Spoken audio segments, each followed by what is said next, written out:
नमस्कार मित्रों। शिक्षा समग्र के इस दूसरे वीडियो में आपका स्वागत है, सम्मान है। पिछले वीडियो में हम जो बात कर रहे थे वह थी हमारा विद्यालय कैसा, और शुरुआत की थी कि विद्यालय का द्वार कैसा।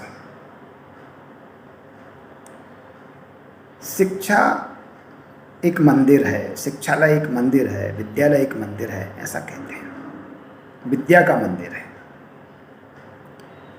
मंदिर का द्वार कैसा होता है? सुसज्जित होता है, संस्कारित होता है, प्रेरणादायी होता है, उसमें ध्वज होता है। मंदिर के द्वार में क्या क्या होता है?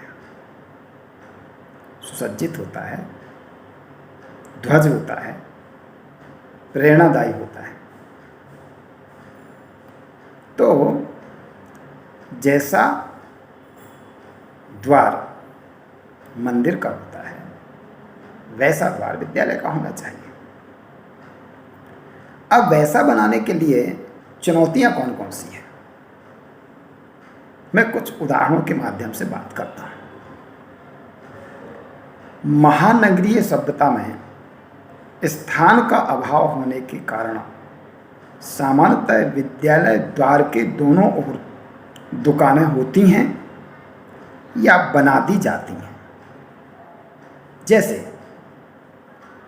किसी शासकीय विद्यालय के बाहर नगर पालिका की जगह होती है, तो उसके मैदान के चारों ओर उसके मुख्य द्वार को घेर करके और दुकानों का निर्माण कर दिया जाता है। और इस बात का विवेक नहीं रखा जाता है कि वहाँ पर किस प्रकार की दुकानें रहेंगी। सामान्यतः पहली दुकान पान की दुकान होती है। पान का तखत, गुटखा बेचने का तखत रहता है। एक आध आलू बंडा, समोसा, कचौड़ी बनाने वाला, चाट वाला वहीं पर रहता है। और ऐसे स्थानों पर सामान्यतः आवारा तत्वों का जमावड़ा प्रारंभ हो जाता है। विद्यालय का द्वार और पान की दुकान, गुटखा की दुकान, तंबाकू जैसे मादक द्रव्य की दुकान, मादक पदार्थ की दुकान, और वहाँ पर समाज के ऐसे व्यक्ति जिनके प्रति समाज उतना सम्मानित दृष्टि नहीं रखता है, उनका वहाँ उपस्थित रहना, अपशब्दों, अपभाषा का प्रयोग करना, क्या ये ठीक है? इसके लिए एक आचार संहिता बनी है, और वह आचार संहिता कहती है कि किसी भी विद्यालय के मुख्य द्वार से कम 100 मीटर, अधिकतम 500 मीटर हो सकता है, कम से कम 100 मीटर तक किसी भी प्रकार की ऐसी व्यवस्था ना हो जो विद्यालय के संस्कारक्षम वातावरण को चुनौती बने। तो ऐसी दुकानों को कैसे हटाया जाए? पहली बात तो होना नहीं चाहिए, और यदि हैं तो कैसे हटाया जाए? विद्यालय का नया चयनित होकर गया हुआ शिक्षक हटाएगा तो वही विद्यार्थी जो अपना मोबाइल फोन उस दुकान पर रख के जाते हैं, वही विद्यार्थी विद्यालय के चपरासी के माध्यम से गुटखा इत्यादि भी मंगा लेते हैं, वही विद्यार्थी विद्यालय खुलने से पहले आकर के अपने ही सहपाठियों पर फप्तियां कसते हैं, गले में हाथ डाल के खड़े होते हैं, झुंड बना करके खड़े होते हैं, और समाज के ऐसे व्यक्ति, महानुभाव जो उन बच्चों के भविष्य के प्रति सचेत नहीं हैं, उनके साथ मिल जाते हैं और अपने किसी भी प्रकार के गलत उद्देश्य को अंजाम देते हैं, आधार देते हैं। विद्यार्थियों के अंदर एक प्रकार से कहना चाहिए गुंडागर्दी, अपशब्दों के प्रयोग की आदत डालते हैं। घर से तो अच्छा बच्चा गया था, घर से तो संस्कार विद्यार्थी गया था, जब छोटा था तब तो बहुत अच्छा बोलता था, पिताजी के माताजी के पांव छू के विद्यालय जाता था, पूरे गणवेश में व्यवस्थित जाता था। लेकिन पता नहीं कुछ दिनों से उसके अंदर अपशब्दों का प्रयोग करने की वृत्ति कहाँ से विकसित हो गई, सुपारी इत्यादि खाने की चीज़ें कहाँ से वो खाने लगा। तो ठीक है, इसमें अभिभावक का भी थोड़ा सा दोष है, उसका बैग क्यों चेक नहीं किया, बस्ता क्यों चेक नहीं किया, उसके आने जाने के स्थिति समय का ध्यान क्यों नहीं रखा। लेकिन समाज की सामूहिक जवाबदारी बनती है कि समस्त शिक्षालयों के मुख्य द्वार के आसपास की पवित्रता मंदिर की पवित्रता की भांति बनाकर रखें, और उसके लिए समूह बनाएं, संगठन बनाएं और बलपूर्वक विधिपूर्वक शासन का सहयोग लेकर के और विद्यालय के 100 मीटर के दायरे में, द्वार से 100 मीटर के दायरे में किसी भी प्रकार की ऐसी सामग्री का विक्रय ना हो, ऐसी दुकानों का उदय ना हो जिनमें असामाजिक तत्वों का जमावड़ा बने और हमारे बच्चे, हमारी बच्चियां उस विद्यालय जाने में अपने आप को असुरक्षित महसूस करें। तो पहली चीज, द्वार के पास का वातावरण कैसा हो, उस वातावरण को ठीक करने के लिए नवीन शिक्षक को और वरिष्ठ शिक्षकों के साथ मिलकर के, और पालक शिक्षक संघ जो होता है शासकीय विद्यालय में, पालक शिक्षक संघ के अध्यक्ष और उनके समूह के साथ में मिलकर के, और उस चुनौती का सामना करना चाहिए। नगर पालिका, ग्राम पंचायत, नगर पंचायत, जो भी वहाँ की स्थानीय प्रशासनिक इकाई है उसके साथ मिलकर के और वहाँ का वातावरण ठीक करने का प्रयास करना चाहिए। ये वातावरण की बात हो गई। फिर प्रवेश द्वार के चारों तरफ कम से कम या तो दीवार होना चाहिए, और दीवार नहीं है तो तार फेंसिंग इत्यादि होना चाहिए। और जो मुख्य द्वार है, मुख्य द्वार पर एक यू आकार का या सीधा एच आकार का बोर्ड लगा होना चाहिए। कई बार ऐसा होता है कि विद्यालय तो बहुत प्रतिष्ठित होता है, उसमें लिखा रहता है 1944 का विद्यालय, और जब ये पुराना विद्यालय रहता है, इतना गरिमापूर्ण उस विद्यालय का इतिहास रहता है, लेकिन कभी भी उस विद्यालय के प्रवेश द्वार पर लगे हुए बोर्ड का ध्यान ही नहीं दिया जाता, जंग खाता रहता है। कई बार उच्चतर माध्यमिक में ऊ मिट जाता है, चतर माध्यमिक हो जाता है। तो कई बार विद्यालय का जो नाम होता है उस नाम का कोई अक्षर ही समाप्त हो जाता है, जंग लग जाती है, उसको चद्दर के ऊपर बना होता है। विद्यालय का जो मुख्य द्वार है, मुख्य द्वार के ऊपर जो विद्यालय का नाम लिखा हुआ है वो बड़ा गरिमापूर्ण होता है। उसकी चिंता करना, उसके रंग संयोजन की चिंता करना, उसके ऊपर बना हुआ मोनो व्यवस्थित बना हुआ है कि नहीं, उसकी चिंता करना, और उसके द्वार से अंदर घुसते समय कुछ गमले इत्यादि लगाने की व्यवस्था करना, आसपास कुछ मेहंदी इत्यादि की पौधे, वृक्षारोपण इत्यादि की व्यवस्था करना, ताकि वहाँ पर एक अच्छा वातावरण निर्मित हो सके।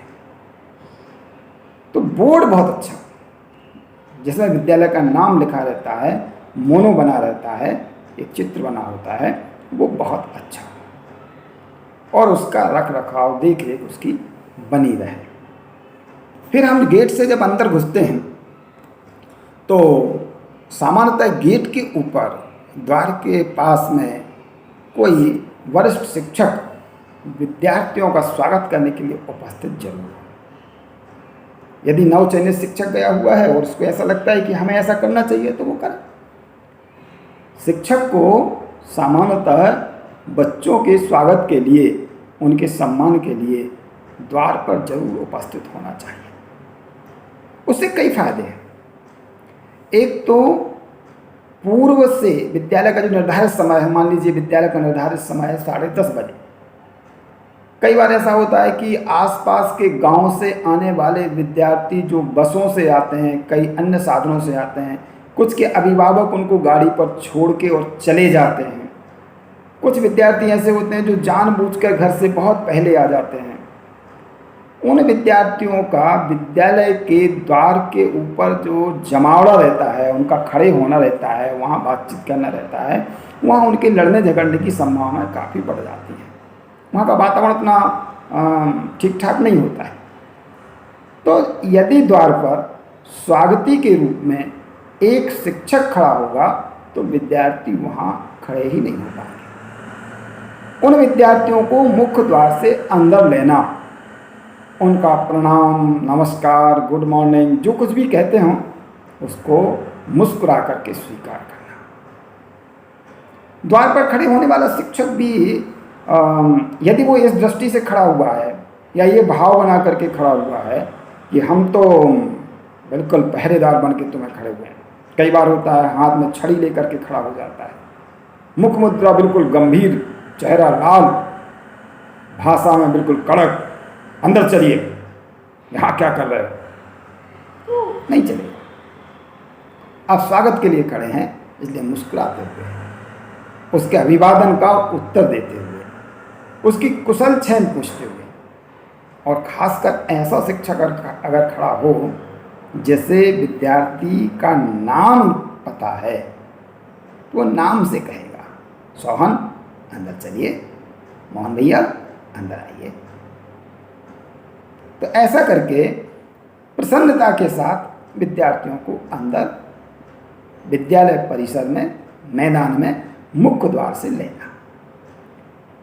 शिक्षक के खड़े होने से मुख्य द्वार का जमावड़ा नहीं होगा, विद्यार्थियों का विधिवत बिना संघर्ष किए विद्यालय के अंदर प्रवेश हो सकेगा और विद्यालय का वातावरण ठीक बना रहेगा। असामाजिक तत्वों का विद्यालय के आसपास खड़े होने का भी नहीं रहेगा। साथ में इस बात का भी ध्यान रखना, कौन से विद्यार्थी समय से पर्याप्त समय पहले आते हैं और क्यों आते हैं। गांव से आते हैं तो किस साधन से आते हैं, अभिभावक छोड़ने आते हैं तो कौन से अभिभावक आते हैं, यदि किसी बस से आता है तो बस का नंबर क्या है, ड्राइवर कौन है, टेम्पो से आते हैं और टेम्पो का ड्राइवर क्या है, उसकी भाषा शैली क्या है, उसका कार्ड आर्ड है कि नहीं, उसका ड्राइविंग लाइसेंस इत्यादि है कि नहीं। ये संपूर्ण जवाबदारी एक शिक्षा के केंद्र के प्रधान की और एक शिक्षकों की बनती है, सामूहिक दायित्व बनता है। जब तक कुछ होता नहीं है तब तक कुछ होता नहीं है, और जब कुछ होता है तो फिर बहुत कुछ होता है। इसलिए विद्यार्थी विद्यालय के लिए घर से निकले और विद्यालय के गेट के अंदर प्रवेश करें, यहाँ की जवाबदारी भी विद्यालय को उठाना पड़ेगी। विद्यालय के शिक्षक को इस बात का ध्यान रखना होगा, बालक किस साधन से आता है, कौन उसे छोड़ने आता है, कहाँ से आता है, क्योंकि उसमें जहाँ को एजुकेशन है, बालक और बालिकाएं दोनों आती हैं, वैसी स्थिति में विशेष सावधानी रखने की आज के समय के अनुसार आवश्यकता और ध्यान देना बढ़ जाता है। तो द्वार के ऊपर जो मैंने बातें रखी उनको एक बार पुनः दोहराता हूँ। नंबर 1, विद्यालय के 100 मीटर के दायरे में, विद्यालय के द्वार से 100 मीटर के दायरे में किसी भी प्रकार की दुकान, गुटखा, तंबाकू इत्यादि की तो होना ही नहीं चाहिए। असामाजिक तत्वों के जमावड़े को सामाजिक सहयोग से, स्थानीय प्रशासन के सहयोग से रोका जाना चाहिए। विद्यालय का जो मुख्य द्वार है उसके ऊपर विद्यालय का नाम जो लिखा रहता है, वह नाम लिखी हुई जो प्लेट है, एच आकार की, यू आकार की या जो भी आकार की बनी हुई हो, वो व्यवस्थित हो, ठीक ठाक रंग का संयोजन हो। कई बार ऐसा रहता है कि रंगों का भी ध्यान नहीं दिया जाता है, किसी भी रंग से उसको पोत दिया जाता है, तैयार कर दिया जाता है, उसका भी मानस पर बड़ा प्रभाव पड़ता है, मोनो व्यवस्थित बना हुआ। और अगली बात, वहाँ पर एक जिम्मेदार शिक्षक प्रहरी की भांति बच्चों का स्वागत करने के लिए खड़ा हुआ। कई बार एक अहंकार टकराता है, अच्छा हम चपरासी हैं क्या, चौकीदार हैं? शिक्षक बनाया कि चौकीदार बनाया? नहीं। यदि एक माँ बच्चे के जूठे बर्तन धोती है, भोजन कराती है, भोजन बनाती है, एक पिता बच्चे के लिए कपड़े लाता है, कई बार जब छोटा होता है तो उसके जूते पहनाता है और उसके बंध बांधता है, तो उसके अंदर क्या ये भाव आता है कि हम चपरासी हैं क्या? नहीं आता। माता पिता के अंदर अपने बच्चों की लालन पालन करने के दौरान, उनकी तैयारी करने के दौरान, विद्यालय भेजने के दौरान कभी भी ये भाव नहीं आता, तो शिक्षक के अंदर उनका स्वागत करते समय ये भाव कैसे आ सकता है? इससे बचना चाहिए। आप उसके संपूर्ण भविष्य के निर्माता हैं। जब वो घर से निकलता है तब, और द्वार पर मुस्कुरा के जब आप उसका स्वागत करते हैं तब, उसके चेहरे की जो प्रसन्नता होती है पूरे दिन भर एक शैक्षिक ज्ञानमय वातावरण बनाने में बहुत ही सहयोगी होती है। तो द्वार कैसा हो, द्वार का वातावरण कैसा हो, यह बताने की हमने कोशिश की। साथ में ये ज़रूर ध्यान रखिएगा, बालक कैसे आता है, किसके साथ आता है, किस साधन से आता है। साधन और साध्य अगर ठीक हैं तो परिणाम भी ठीक होगा। आज की वीडियो पर इतनी ही चर्चा, शेष चर्चा हम कल आपके साथ करेंगे। नमस्कार।